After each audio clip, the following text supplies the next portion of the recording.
বছর ঘুরে আবার বন্যা আসলো, আবার লাখ লাখ মানুষ পানিবন্দী হলো। আর আমরা আবার সেই পুরনো নিয়মে কয়েকটা ত্রাণের প্যাকেট নিয়ে দাঁড়িয়ে গেলাম। আমার প্রশ্ন হলো, আর কতদিন?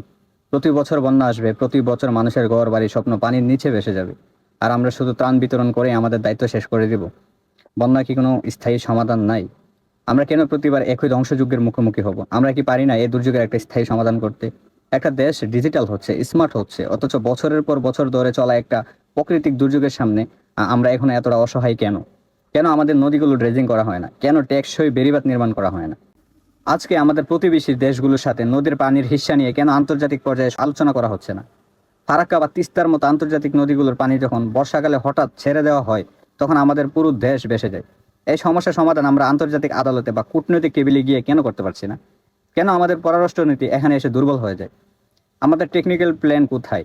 নেদারল্যান্ডসের মতো একটা দেশ সমুদ্রের নিচে থেকেও নিজেদের বন্যা থেকে রক্ষা করতে পারছে, আর আমরা নদীমাতৃক দেশ হয়ে প্রতি বছর শুধু ডুবছি আর ভাসছি। শুনুন, চট্টগ্রামের মানুষ বা এই দেশের কোনো বন্যাবাসী মানুষ ভিক্ষা চায় না। তারা প্রতি বছর আপনাদের ত্রাণের চাল ডালের দিকে তাকিয়ে থাকতে চায় না, তারা চায় বাঁচতে। তারা নিজেদের মাথা গোঁজা ঠাইটুকু রক্ষা করতে চায়। ত্রাণ দেওয়া কোনো স্থায়ী সমাধান না, এটা সাময়িক সমাধান বা জোরাতালি মাত্র। সরকারকে বিনয়ীভাবে অনুরোধ করতে চাই, ত্রাণের নাটক বন্ধ করুন। নদীর ড্রেজিং, টেকসই বাঁধ নির্মাণ এবং প্রতিবেশী দেশগুলোর সাথে পানির ন্যায্য হিস্সা নিয়ে আন্তর্জাতিক স্থায়ী সমাধানের পথে হাঁটুন।